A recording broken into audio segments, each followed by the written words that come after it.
Telugu 9 nation టీవీకి స్వాగతం. Parliament భద్రతా ఉల్లంఘనకు ప్రధాని నరేంద్ర మోడీ పాలసీలు నిరుద్యోగ వృద్ధి కారణమని కాంగ్రెస్ ఎంపీ రాహుల్ గాంధీ ఆరోపించారు. మోడీ విధానం వల్ల దేశ పౌరులకు ఉపాధి లభించడం లేదని, భద్రతా ఉల్లంఘన జరగడానికి నిరుద్యోగమే కారణమని అన్నారు.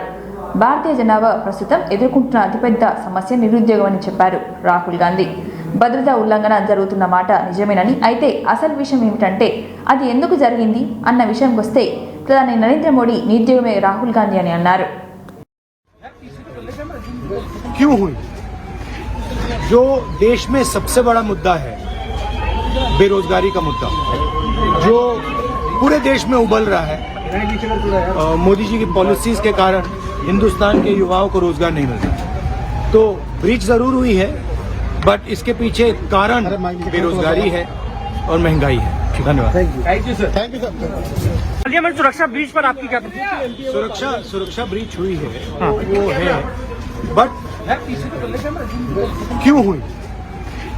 जो देश में सबसे बड़ा मुद्दा है बेरोजगारी का मुद्दा, जो पूरे देश में उबल रहा है, मोदी जी की पॉलिसीज के कारण हिंदुस्तान के युवाओं. యూత్ కాంగ్రెస్ వైస్ ప్రెసిడెంట్ గా కల్వకుంట్ల చంద్రశేఖర్ రావుకు అవకాశం ఇచ్చింది కాంగ్రెస్ పార్టీ అని చెప్పారు సీఎం రేవంత్ రెడ్డి. గత పాలనలో కేసీఆర్ ను ఎంపీగా గెలిపించింది కాంగ్రెస్ పార్టీ అని తెలిపారు. కేంద్ర మంత్రిగా అవకాశం ఇచ్చింది కూడా కాంగ్రెస్ పార్టీ అని అన్నారు. తెలంగాణ ఉద్యమంలో కేకే మహేందర్ రెడ్డి చురుకుగా పాల్గొని సిరిసిల్ల నియోజకవర్గంలో కాంగ్రెస్ పార్టీని బలోపేతం చేశారని, అదే సమయంలో మేనేజ్మెంట్ కోటాలో కేటీఆర్ కు సిరిసిల్ల టికెట్ తీసుకొని ఎమ్మెల్యేగా గెలిచి అసెంబ్లీకి వచ్చారని చెప్పారు. గతం గురించి చర్చించాలన్న బీఆర్ఎస్ ఎమ్మెల్యేలు కోరితే ఒక్కరోజు సెషన్ పెట్టాలని స్పీకర్ గడ్డం ప్రసాద్ కుమార్ ను సీఎం రేవంత్ రెడ్డి కోరారు. రద్దు చేసినో గుర్తు చేయాలి. ఇందిరమ్మ పాలనలో ఎట్లా ముల్కీ రూల్ను తుంగలో దొక్కినో గుర్తు చేయాలి. ఇందిరమ్మ పాలనలో ఎట్లా రాష్ట్ర ప్రభుత్వాలను ఒక నియంతలాగా శాసించినో గుర్తు చేయాలి. ఇందిరమ్మ పాలనలో ఎట్లా ఇంటింటికి తాగునీళ్ళు ఇవ్వాలని దుస్థితులేనో గుర్తు చేయాలి. ఇందిరమ్మ పాలనలో ఎట్లా అయితే గరీబీ హటావో అని నినాదం ఇచ్చి మర్చిపోయినో గుర్తుంటది. 51కి 100% వాల్యూ ఉంటుంది. ఎందుకంటే 51% ఓట్లు, 51% నెంబర్ ఉన్న వాళ్ళు ప్రభుత్వాన్ని ఏర్పాటు చేస్తారు. 49% ఉన్న వాళ్ళు ప్రతిపక్షంగా కూర్చొని ప్రభుత్వం తీసుకునే పరిపాలనలో నిర్ణయాలను, శాసనాలను సహేతుకంగా విశ్లేషించి సలహాలు, సూచనలు ఇస్తారు. సలహాలు, సూచనలు ఒకవేళ ప్రభుత్వము పెడచెవిన పెడితే నిరసనలు, ధర్నాలు, రాస్తారోకలు చేస్తారు. అవసరమైతే ఆమరణ నిరాహార దీక్షలు చేసిన కూడా సందర్భాలు ఉన్నాయి. ఆ స్పిరిట్ను తీసుకోవాలి తప్ప వాళ్ళు 64 ఉన్నారు, మేము 39 మంది ఉన్నాం, మేము అచ్చోసిన ఆంబోతుల్లాకున్నాం, మేము పోడియంలోకి వచ్చి కుస్తీలు కొట్లాడతాం. 7 సంవత్సరాల పరిపాలన మీద సంపూర్ణమైన చర్చ ఇక్కడ పెడదాము. ఈరోజు ఇక్కడ జరుగుతున్న చర్చ జూన్ 2, 2014 నుంచి జరిగిన పరిపాలన, చేసిన విధ్వంసము, నాయకత్వం యొక్క వ్యవహార శైలి మీద మనం ఈరోజు మాట్లాడుకుంటున్నాము. కాబట్టి వారికి గతం గురించి చర్చించాలనే కోరిక ఉంటే మాకు ఎలాంటి అభ్యంతరం లేదు. గతంలో జరిగిన పరిపాలనలో ఇక్కడున్న వాళ్ళకి చాలా మందికి పాత్ర లేకపోవచ్చు, కానీ అక్కడున్న వాళ్ళకు చాలా మందికి పాత్ర ఉంది. ప్రత్యక్షంగా మంత్రులు చేసిండ్రు. అక్కడ ఉన్న నాగేందర్ గారు, ఆ పక్కన ఉన్న శ్రీనివాస్ యాదవ్ ఆ రోజు రాజీనామా చేసినటువంటి విషయాలు ఈ సభలోనే తమరి అనుమతి తీసుకొని చర్చకు పెట్టి వాటన్నిటిని విశ్లేషిద్దాం. మేము సిద్ధంగా ఉన్నాం. సంవయనం పాటించి ఈరోజు గవర్నర్ గారి ప్రసంగానికి సంబంధించిన మీకు మనసు ఉంటే, తెలంగాణ అభివృద్ధి చేసుకోవాలన్న ఆలోచన ఉంటే అభినందిస్తూ మీరు ముందుకు రండి. లేదు మేము ఇట్లనే ఉంటామంటే పిల్లి శాపనార్థాలకు ఉట్లు తెగిపడవు. ఈ శాపనార్థాలు పెడుతూనే ఉంటారు జీవితకాలం. కాబట్టి దయచేసి ప్రతిపక్షానికి నేను సూచన చేస్తున్నా, మేం పాలకపక్షంగా మా విజన్ డాక్యుమెంట్ని సభలో పెడుతున్నాం. మీరు సలహాలు, సూచనలు ఇవ్వండి. సహేతుకమైన సలహాలు, సూచనలకు ఎప్పుడు మేము సిద్ధంగా ఉన్నాము. ఎందుకంటే ప్రతిపక్షాలను గౌరవించడం అనే సాంప్రదాయం కాంగ్రెస్ పార్టీకి మొదటి నుంచి ఉంది, ఇప్పుడు కూడా ఉంది. ఆ సాంప్రదాయాన్ని కొనసాగిస్తామని మీ ద్వారా వారికి తెలియజేయదలుచుకున్నాం. పార్టీ వల్లే 2004లో కాంగ్రెస్ అధికారంలోకి వచ్చిందని అన్నారు. మాజీ మంత్రి హరీష్ రావు కాంగ్రెస్ పార్టీని అధికారంలోకి తెచ్చిందే తామని చెప్పారు. చంద్రబాబు హయాంలో కాంగ్రెస్ ఓడిపై ప్రతిపక్ష హోదా దక్కకుండా దిగజారిపోయిందని అన్నారు. అప్పుడు కాంగ్రెస్ పార్టీకి జీవం పోసిందే కేసీఆర్ అని చెప్పారు. కాంగ్రెస్ గెలిస్తే పదవులు లేకుండా తాము పొత్తు పెట్టుకొని కాంగ్రెస్ పార్టీ భిక్ష పెట్టామని చెప్పారు హరీష్ రావు. రేవంత్ ఏబీవీపీతో మొదలుపెట్టి టీఆర్ఎస్, టీడీపీ, కాంగ్రెస్ ఇలా పార్టీలు మారారు. రేవంత్ ఏ పార్టీలో ఉంటారో తెలియదని చెప్పారు. ఈ సభను ఒక నిమిషం కొద్దిగా ఓపిక ఉండాలి అధ్యక్ష. చాలా విషయాలు మాట్లాడేది ఉంది, తొందరపడకండి రాజగోపాల్ గారు. అయితే గౌరవ ముఖ్యమంత్రి గారు ఈ సభను తప్పుదోవ పట్టించే విధంగా కొన్ని వ్యాఖ్యలు చేశారు. సభ యొక్క రికార్డులు సరిచేయాల్సినటువంటి అవసరం ఉంది కనుక నేను ఈ అవకాశం తీసుకున్నాను అధ్యక్ష. ముఖ్యమంత్రి గారు మాట్లాడుతూ పోతిరెడ్డిపాడు ప్రాజెక్టు పైన మా నాయకులే కొట్లాడారు, ఆ రోజు రాజశేఖర రెడ్డి గారి క్యాబినెట్లో ఉన్నటువంటి మంత్రులు మాట్లాడలేదు అనేటువంటి మాట వారు మాట్లాడినారు. నేను దాని మీద ఒకరోజు వీలైతే చర్చ పెట్టండి, సభ రికార్డులు తీసి బయట పెట్టండి, వీడియో ఫుటేజ్ కూడా ఉంటుంది సభలో, అన్ని విషయాలు కూడా బయట పెడితే దాని మీద నేను చర్చకు సిద్ధం. But I want to set right the record. ఆ రోజు రాజశేఖర రెడ్డి గారి క్యాబినెట్ నుంచి మేము 6 మంత్రులం 14 నెలలకే మేము రాజీనామా చేశాము. మేము రాజీనామా చేసినప్పుడు చెప్పే 6 కారణాలు, అందులో మొట్టమొదటి కారణం అక్రమంగా పోతిరెడ్డిపాడు ప్రాజెక్టును పొక్కగొట్టి మా తెలంగాణకు దక్కాల్సిన కృష్ణా నదీ జలాలను రాయలసీమకు తరలించకపోతున్నందుకు నిరసనగా ఈ క్యాబినెట్ నుంచి మేము వైదొలుగుతున్నాము. తెలంగాణను ముంచి పులిచింతల ప్రాజెక్టు గట్టి ఆంధ్రాకు నీళ్లు మళ్లించే పులిచింతల ప్రాజెక్టును ఆపకపోవడం వల్ల మేము ఈ క్యాబినెట్ నుంచి వైదొలుగుతున్నాము. 610 జీవో అమలు చేయడంలో నిర్లక్ష్యం కారణంగా మా తెలంగాణ పిల్లలకు ఉద్యోగాలు దక్కే విషయంలో మా మాట తప్పుతున్నందుకు నిరసనగా ఈ క్యాబినెట్ నుంచి మేము వైదొలుగుతున్నాము. నక్సలైట్లతో చర్చల పేరిట చర్చలు జరిపి ఎన్కౌంటర్లు చేస్తున్నారు, ఆ ఫేక్ ఎన్కౌంటర్లు జరుగుతున్నాయి కనుక మేము రాజీనామా చేస్తున్నాము. ఇట్లా ఒక 6 కారణాలు ఇదే సభలో చెప్పాం, బయట చెప్పి మేము ఆ రోజు రాజీనామా చేసినామనేటువంటి విషయాన్ని సభ ద్వారా గౌరవ ముఖ్యమంత్రి దృష్టికి మీ దృష్టికి తెస్తున్నాం. రెండో విషయం, ఇదే సభలో అదే పోడియం దగ్గర మీరు రికార్డులు తీయండి, నా చేతిలో ప్లే కార్డ్, మేము ఆ రోజున్న మా పద్మారావు గౌడు శాసనసభ్యులం పోతిరెడ్డి ప్రాజెక్టును వెంటనే ఆపాలని చెప్పి 45 రోజులు మొత్తం బడ్జెట్ సెషన్ మొత్తం పోతిరెడ్డి ప్రాజెక్టు ఆపాలని మేము అక్కడి నుంచి కీర్తిశేషులు పీజేఆర్ గారు ఒక్కడు కాంగ్రెస్ పార్టీ నుంచి ఇక్కడి నుంచి కొట్లాడిండ్రు ఒక్కడే. ఆ రోజు మంత్రులుగా ఉన్న చాలా మంది పెదవులు ముచ్చుకొని ఇక్కడ కూర్చున్నారు తప్ప ఆ రోజు మాతో గొంతు కలిపింది ఒకే ఒక్కడు పీజేఆర్. ఆ పీజేఆర్ తనయుడు విష్ణువర్ధన్ రెడ్డి కూడా ఈరోజు మాతోనే ఉన్నాడు. రెండో విషయం I would like to clarify. నేను విషయాల్లో చర్చలకు పోతే చాలా చెప్పాలి కానీ just I'm trying to give the clarification. ఇది ముఖ్యమంత్రి గారు చెప్పిన పోతిరెడ్డిపాడు విషయం. రెండో విషయం, ముఖ్యమంత్రి గారు మాట్లాడుతూ నేను శాసనసభ్యుడు కాకుండా మంత్రిని చేసిన ఘనత కాంగ్రెస్ పార్టీదని వారు మాట్లాడినారు. ఆ కాంగ్రెస్ పార్టీని అధికారంలో తెచ్చిన ఘనత టీఆర్ఎస్ పార్టీది. ఆ రోజు చంద్రబాబు నాయుడు గారు తెలుగుదేశం హయాంలో వీరు ఓడిపోయి కనీసం ప్రతిపక్ష హోదా దక్కకుండా పూర్తిగా దిగజారిపోయినటువంటి కాంగ్రెస్ పార్టీకి జీవం పోసింది కేసీఆర్ గారు, టీఆర్ఎస్ పార్టీ. ఎందుకంటే నేను ఆ రోజు ప్రణబ్ ముఖర్జీ గారితో హిమాచల్ భవన్లో చర్చలు జరిగినప్పుడు కీర్తిశేషులు వెంకటస్వామి గారు, గౌరవనీయులు మాజీ ఎంపీ సురేందర్ రెడ్డి గారు, కేసీఆర్ గారు, ఆలే నరేంద్ర గారు, నేను ఆ చర్చల్లో ఉన్నాను. కేసీఆర్ గారు ఆ రోజు మాట్లాడుతూ ఆ అలయన్స్ చర్చలు జరిగినప్పుడు తప్పకుండా ఈ రాష్ట్రంలో కాంగ్రెస్ పార్టీ అధికారంలోకి తెస్తాం, దేశంలో కూడా అధికారంలోకి వస్తుందంటే ఆ రోజు ప్రణబ్ ముఖర్జీ గారు మాజీ రాష్ట్రపతి గారు అన్న మాట I was part of the discussion. Chandrasekhar గారు మీరు అన్నట్టు నిజంగా కాంగ్రెస్ పార్టీ అధికారంలోకి వస్తే నువ్వు నా ఇంట్లో కూర్చొని తెలంగాణ రాష్ట్రం తీసుకొని పో, నిజంగా అధికారంలోకి వస్తుందా అని ఆయన అన్నారు. ఆ రోజు మేం పొత్తు పెట్టుకోవడం వల్లనే ఆ రోజు కాంగ్రెస్ పార్టీ అధికారంలోకి వచ్చింది తప్ప మీరేదో గెలిస్తే మాకు పదవులు ఇచ్చారు కాదు. మేము కాంగ్రెస్ పార్టీకి భిక్ష పెట్టినాం, మేము కాంగ్రెస్ పార్టీని అధికారంలో తేవడానికి ఆ రోజు సహకరించమనే విషయాన్ని గుర్తు చేస్తా ఉన్నాం. అధ్యక్ష, కేసీఆర్ గారి గురించి కూడా వారు మాట్లాడినారు. Just I'm trying to set right the record. నేను స్పీచ్ ఇవ్వడం లేదు, స్పీచ్ ఇచ్చినప్పుడు నేను ఇంకా చాలా విషయాలు చెప్తా, ఓన్లీ రికార్డ్ సెట్ రైట్ చేసే ప్రయత్నం చేస్తున్నా. వారు ఏం మాట్లాడినారంటే కేసీఆర్ గారిని మేము ఎంపీ చేసినామని చెప్పి మాట్లాడుతున్నారు. కేసీఆర్ ఆ రోజు కాంగ్రెస్ పార్టీతో పొత్తు పెట్టుకున్నప్పుడు కేసీఆర్ గారి గురించి ఒకటే విషయం చెప్పి నేను ముగిస్తా అధ్యక్ష. ఓన్లీ వన్ మినిట్ అధ్యక్ష, 1 minute అధ్యక్ష. మీ- ఆ రోజు 1 minute అధ్యక్ష. Only I'm trying to set right the record. నేను స్పీచ్ ఇవ్వట్లేదు, గౌరవ రికార్డు హరీష్ రావు కరెక్షన్ గారు, మాత్రం. ఒక్కటే నిమిషం మీరు అధ్యక్ష, సీనియర్ శాసనసభ్యులు ఒక్కటే కాబట్టి నిమిషం అధ్యక్ష. I will take only 1 minute. I will take only 1 minute. 1 minute అధ్యక్ష. ఆ రోజు నిజంగానే కేంద్రంలో ఆ రోజు ఒక కాంగ్రెస్ సభ్యుడిగా సిగ్గుపడుతున్నానని చెప్పారు మాజీ మంత్రి కేటీఆర్. అసెంబ్లీలో గవర్నర్ ప్రసంగంపై ధన్యవాద తీర్మానంపై చర్చ సందర్భంగా ప్రభుత్వంపై ఫైర్ అయ్యారు. కొత్త ప్రభుత్వానికి 3 నెలల టైం ఇద్దామనుకున్నాం. ఒకరు మాట్లాడితే మంత్రులందరూ లేస్తున్నారని ధ్వజమెత్తారు. మందబలంతో శాసిద్దామంటే తప్పులు ఒప్పులు కావని చెప్పారు. దాచేస్తే దాగనిది కాంగ్రెస్ చరిత్ర అని కేటీఆర్ మండిపడ్డారు. 10 ఏళ్ల ధ్వంసం అంటేనే 50 ఏళ్ల ధ్వంసం గురించి మాట్లాడమని చెప్పారు కేటీఆర్. కేటీఆర్ మాట్లాడుతుండగా బీఆర్ఎస్ నేతలు విమర్శలకు పోవద్దని చెప్పారు.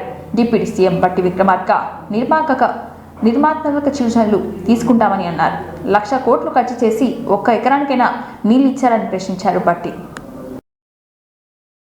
ఈ ప్రభుత్వం చెప్పినటువంటి మాటలను స్వాగతిస్తున్నామనో లేకపోతే అదే రీతిలో మనం ముందుకు పోదామనో అలా చెప్పుకుంటూ సభ నడిపించడం కోసం ప్రయత్నం చేయాలి. కానీ మొదలు పెట్టమే వారు అసలు ఒక దాడి మొదలుపెట్టినట్టు మొదలు పెడితే ప్రభుత్వానికి తప్పనిసరి పరిస్థితుల్లో మీకు మేము అనుకున్నటువంటి ప్రజాస్వామ్యయుత సభ నడిపేదానికంటే మీకు సమాధానం చెప్పే కార్యక్రమంలో ఆ స్ఫూర్తి కూడా దెబ్బతినేటట్టుగా వారు మాట్లాడుతున్నారు. అది కరెక్ట్ కాదు. దయచేసి మీరు ఏం చేశారనుకుంటున్నారో చెప్పండి, మేము ఏం చేయాలనుకుంటున్నారో చెప్పండి. దాని ద్వారా రాష్ట్రానికి ఏమైనా చేద్దామనేటువంటి ఆలోచన ఉండాలి తప్ప మీరున్న టైంలో గన్ సెంటర్లు ఉన్నాయి, మీరున్న టైంలో అసలు నీళ్ళే లేవు. నీళ్ళు ఏడలేవండి.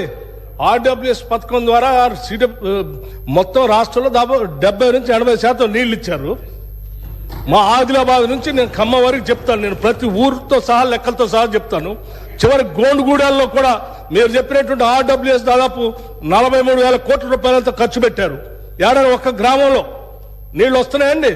ఇప్పటికి కూడా ఐటీడీ నీళ్లే తాగుతూ ఉన్నాం. వేసినటువంటి బోర్లు బావిలో నుంచి నీళ్లు తాగుతున్నామని చెప్తా ఉన్నారు.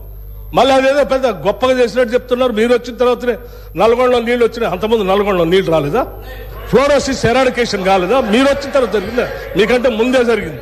మీరు ఇంకా కట్టినటువంటి ఆర్డబ్ల్యూఎస్ పథకం కింద కట్టినటువంటి సంస్థల్ని, వ్యవస్థల్ని, ఆస్తుల్ని అన్నిట్లు కూడా ధ్వంసం చేసి తాళాలేసి పనికి రాకుండా చేశారు.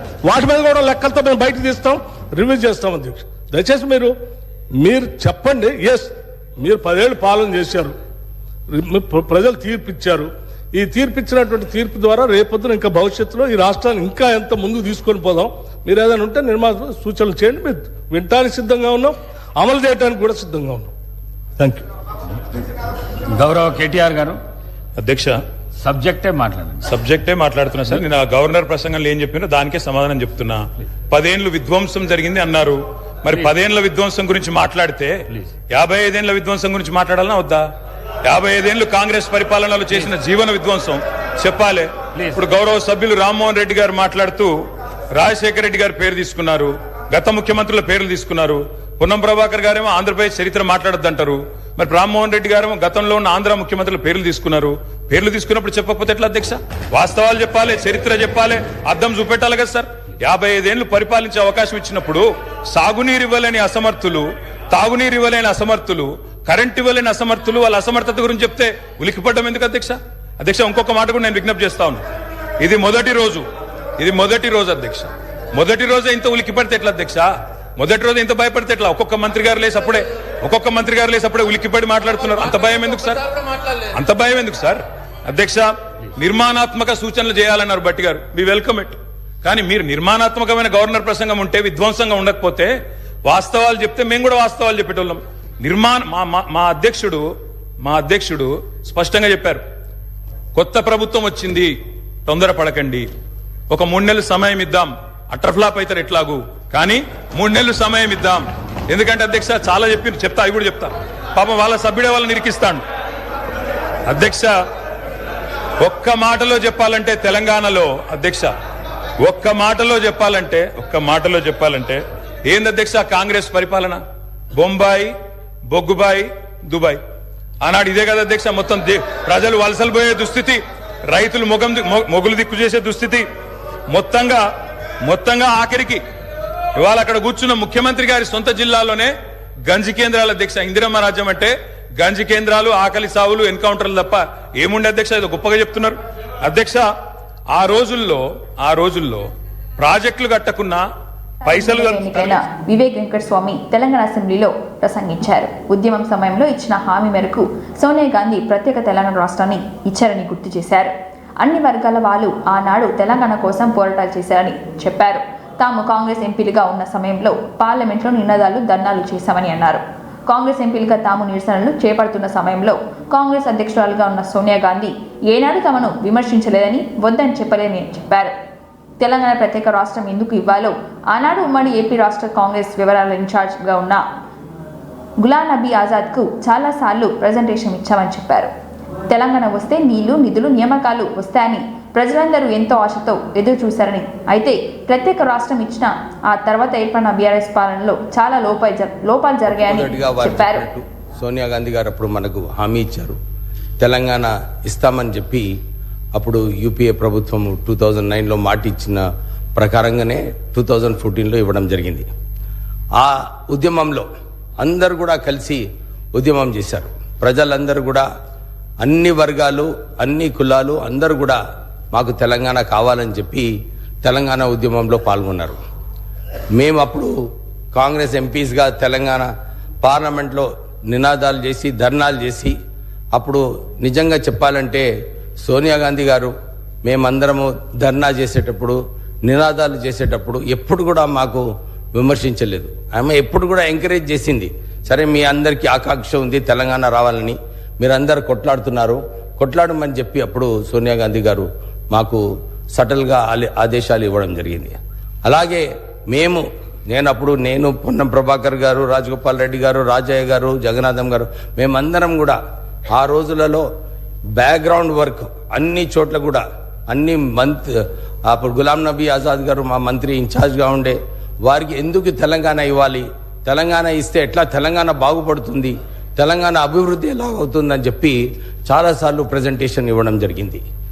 కీలకమైన సమయంలో అప్పుడు రాహుల్ గాంధీ గారిని నచ్చజెప్పి తెలంగాణ ఇస్తే బాగుంటుంది, తెలంగాణలో ప్రజలు ఆకాంక్ష ఉంది తెలంగాణ రావాలని చెప్తే అప్పుడు రాహుల్ గాంధీ గారు, సోనియా గాంధీ గారు నిర్ణయం తీసుకొని మనకు తెలంగాణ ఇవ్వడం జరిగింది. మీకు అందరు తెలుసు, ఆ రోజు పార్లమెంట్లో గ్యాస్ విడుదల చేసినప్పుడు కూడా మన పొన్నం ప్రభాకర్ గారికి అప్పుడు హాస్పిటల్ కూడా తీసుకువెళ్ళడం జరిగింది. ఇవన్నీ అయినప్పుడు అందరికీ తెలంగాణ వస్తే తెలంగాణ బాగుపడుతుందని చెప్పి చాలా ఆశలు ఉండే తెలంగాణ ప్రజలకు. ఈ 10 సంవత్సరాలు ఏదైతే ఈ టీఆర్ఎస్ ప్రభుత్వంలో ఉన్నారో, ప్రజలు ఏదైతే అనుకున్నారో ఒక స్పష్టత ఇచ్చినారు, కాంగ్రెస్ ప్రభుత్వం రావాలి, మళ్ళీ ఒక ప్రజాస్వామిక తెలంగాణ రావాలని చెప్పి ప్రజలందరూ కూడా ఎన్నిక చేయడం జరిగింది. ఇవన్నీ కూడా చూసుకుంటే తెలంగాణ ప్రజలు ఏదైతే ఆశిస్తున్నారో ఒక ప్రజాస్వామిక తెలంగాణ, ఒక ప్రజల తెలంగాణ, ఇందిరమ్మ హయాంలో ఏదైతే జరిగిందో పరిపాలన అలా ఉంటే బాగుంటుందని చెప్పి ప్రజలందరూ. CM Revanth Reddy review meeting చేయాలని కోరారు ఎంఐఎం ఎమ్మెల్యే అక్బరుద్దీన్ ఓవైసీ. పాత బస్తీ అభివృద్ధి కోసం ప్రభుత్వానికి సహకరిస్తామని చెప్పారు. ఇమాంలకు 12,000 కాదు 15,000 ఇవ్వాలని డిమాండ్ చేశారు. ప్రభుత్వ మదర్సా బోర్డును ఏర్పాటు చేయాలని అన్నారు. ఎన్నికల్లో కాంగ్రెస్, బీజేపీ ఒక ముస్లిం అభ్యర్థిని కూడా గెలిపించలేకపోయిందని అన్నారు. కాంగ్రెస్, బీజేపీ ముస్లింల అభివృద్ధికి సహకరించడం లేదని విమర్శించారు. కాంగ్రెస్కు ముస్లింల దగ్గర ఉన్నారంటే వైఎస్ఆర్ఏ కారణమని చెప్పారు. వైఎస్ హయాంలో మైనార్టీలకు న్యాయం జరిగిందని చెప్పారు. I have already said, sir, apart from the 6 guarantees outlined under Abhay Hastam and the promises made under Right to Youth, SC, ST, Minority, BC Declaration, many other initiatives have been assured by the Congress. Understandably, the governor's address has set out the priorities, policies, programs and schemes of Congress government for all-round development of the state and welfare of all sections of people. I would like to recall that the backward classes, scheduled caste, scheduled tribe and minorities account for an overwhelming proportion of the state's population, sir. They together constitute almost 85%, BCs 46%, SCs 15.5%, STs 9.2% and minorities 14.3% of the state's population, sir. The Congress has committed to provide a better deal to all these sections. It has promised to introduce minority sub-plan as also the BC sub-plan, named after Mahatma Jyoti Phole, the Congress has assured to spend 2,000 crore per annum, amounting to rupees 1 lakh crore in 5 years period for BC welfare, and this is the welcome step, sir. Similarly, the party has assured to enhance the minority. Telangana assembly సమావేశాలు ప్రారంభమయ్యాయి. శాసనసభ మండలిలో governor Tamilisai ప్రసంగంపై ధన్యవాద తీర్మానానికి ప్రవేశపెట్టారు. అసెంబ్లీలో Parigi MLA Rammohan Reddy ధన్యవాద తీర్మానం ప్రతిపాదించగా Chennur MLA Vivek Venkataswamy బలపరిచారు. ధన్ని portal రద్దు చేసి భూమాత పోర్టల్ తెస్తామని సభలో చెప్పారు రామ్మోహన్ రెడ్డి. బీఆర్ఎస్ హయాంలో కేవలం రైతులకు 10 నుంచి 12 గంటలు ఉచిత కరెంటు ఇచ్చారని చెప్పారు. రైతులకు 24 గంటలు ఉచిత కరెంటు కట్టుబడి ఉంటామని అన్నారు. బెల్ట్ ప్రారంభమయ్యాయి. శాసనసభ మండలిలో గవర్నర్ తమిళసై ప్రసంగంపై ధన్యవాద తీర్మానానికి తెలంగాణ అసెంబ్లీ సమావేశాలు ప్రారంభమయ్యాయి. శాసనసభ మండలిలో గవర్నర్ కూడా చెప్పారు. మూతపడిన స్కూళ్లను తెరుస్తామని చెప్పారు. ప్రతి విద్యార్థికి మేము జమ చేస్తాం అధ్యక్ష. ఆ 5 లక్షల రూపాయల వరకు, అది పాఠశాల కావచ్చు, లేకపోతే కళాశాల కావచ్చు, ఏ చదువైనా కావచ్చు అధ్యక్ష. 5 లక్షల రూపాయల వరకు ఆ విద్యార్థి నేరుగా వెళ్ళి ఆ కళాశాలలో ఫీజు చెల్లించుకునే విధంగా అవకాశం కల్పిస్తామన్న విషయాన్ని కూడా మీ దృష్టికి తెలియజేస్తున్నాం అధ్యక్ష. అదేవిధంగా గతం లోపల ప్రతి మండల కేంద్రంలో కూడా మేము ఒక మోడల్ స్కూల్ తెరిచినాం అధ్యక్ష. గతంలో మన్మోహన్ సింగ్ గారు కేంద్రంలో ప్రధానమంత్రిగా ఉన్నారు. రాజశేఖర రెడ్డి గారు, కిరణ్ కుమార్ రెడ్డి గారు, రోషయ్య గారు ఇక్కడ ముఖ్యమంత్రిగా ఉన్నప్పుడు ప్రతి మండలంలో కూడా అధ్యక్ష ఒక మోడల్ స్కూల్ ఏర్పాటు చేసినాం. మోడల్ స్కూల్లో ఇంగ్లీష్ మీడియంలో విద్యాబోధన చేసినాం అధ్యక్ష. ఇంగ్లీష్ మీడియం చదివిన అధ్యాపక బృందాన్ని అక్కడ అపాయింట్ చేసినాం అధ్యక్ష. అక్కడ 5వ తరగతి నుంచి ఇంటర్మీడియట్ వరకు అక్కడ అవకాశం కల్పించినాం అధ్యక్ష. మహిళా విద్యార్థుల గురించి అక్కడ హాస్టల్ వసతి కూడా ఏర్పాటు చేసినాం అధ్యక్ష. కార్యాలు 4 కోట్ల ప్రజల ఆకాంక్షతో ఏర్పడిన రాష్ట్రం అనేది అధ్యక్ష.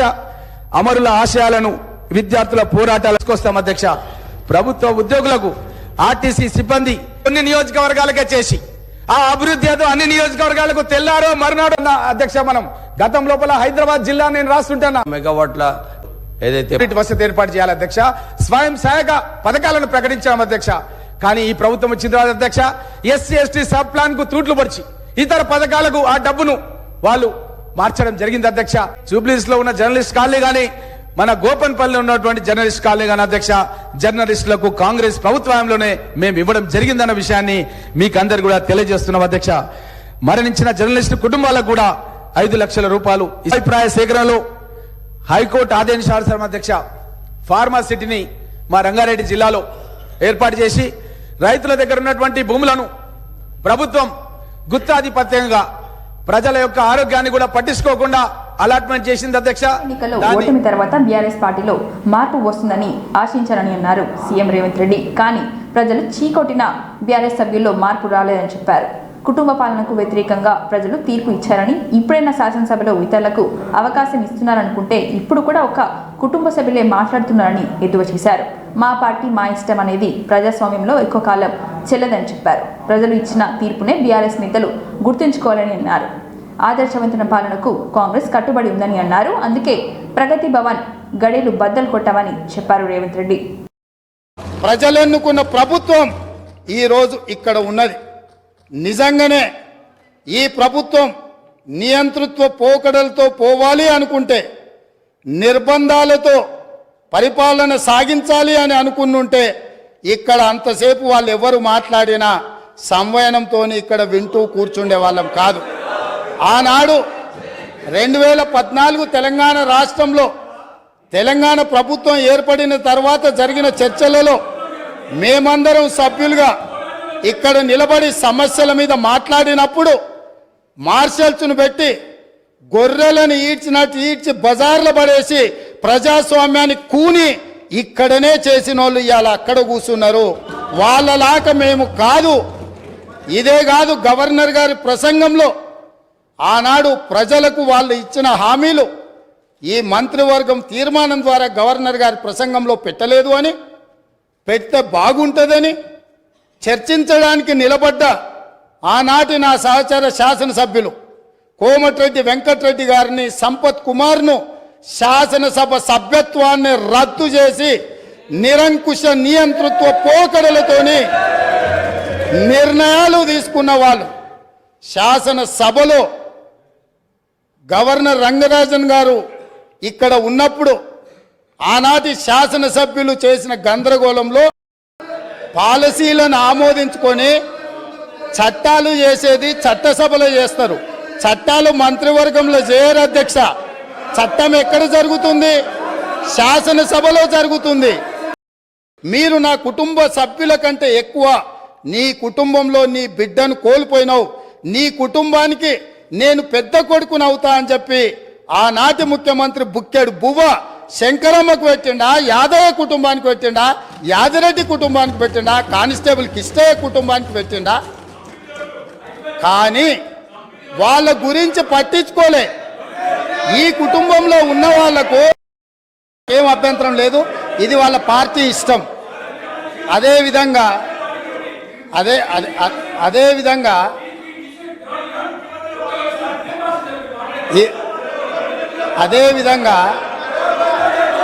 ఈరోజు ప్రగతి భవన్ సంబంధించి అక్కడ ప్రజలు ప్రజావాణి కోసం వచ్చిన ప్రజలు ఇస్తున్న విజ్ఞప్తులను తీసుకుంటుంటే అక్కడ ఉన్న ఇనుప కంచెలను పగలగొట్టి గడీలను బద్దలు కొట్టి ప్రజలు అక్కడికి వచ్చి ప్రజావాణి వినిపిస్తుంటే విని భరించలేని ఈ పార్టీ, ఈ కుటుంబము ఈరోజు ప్రభుత్వం మీద వార్తలు సమాప్తం. మరిన్ని వార్తలతో మళ్ళీ కలుద్దాం. చూస్తూనే ఉండండి ఓరిగల్లు 9 నేషన్ టీవీ.